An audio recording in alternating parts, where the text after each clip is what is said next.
Kikita ka ng 5,500 pesos in 10 days nang walang ginagawa. Gusto mo ba yon? Kung ayaw mo, mag-next video ka na. Scroll mo na yan. Pero kung gusto mo, in this video, ipapakita ko sa'yo yung mga taong natulungan kong kumita ng ganong halaga nang walang ginagawa. So, i-open ko yung aming group chat ng LTA Gold Algo. At dahil Saturday ngayon, sarado ang market, tinanong ko sila kung kamusta so far ang kinita ng algo nila sa nakalipas na 10 araw ng pagtitrade ng algo. So dito makikita mo, no, nag-send ng 3 picture si Chris. I-open natin. From July 1 to July 13, 10 araw na trading days ito, hindi kabilang ang Saturday at Sunday. So in 10 days, kumita siya ng $95.88 US dollars. Yung next naman, $95.7 US dollars. At pangatlo, $95.99 US dollars.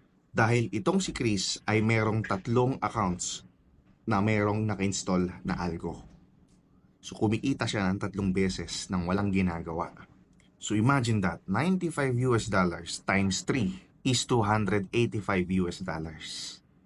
In 10 days. I-convert natin in Philippine peso.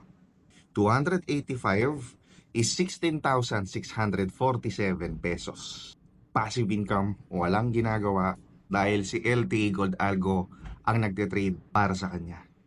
Tignan naman natin yung iba. Ito si John Paul, new user lang ito, kumita ng 82.25 US dollars.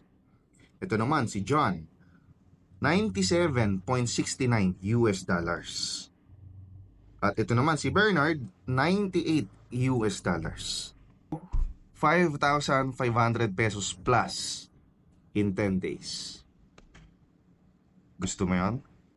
If you want to know more about the LTA Gold Algo, go to my YouTube channel, The Lifestyle Trader, and then click playlist.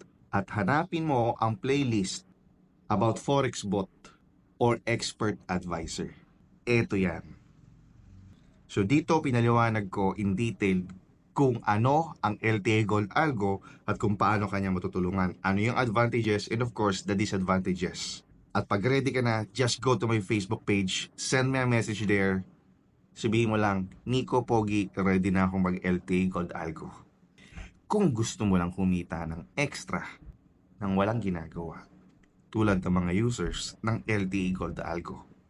After all, 5,500 pesos in 10 days, maliit lang so yan, hindi mo kailangan yan. Wag na.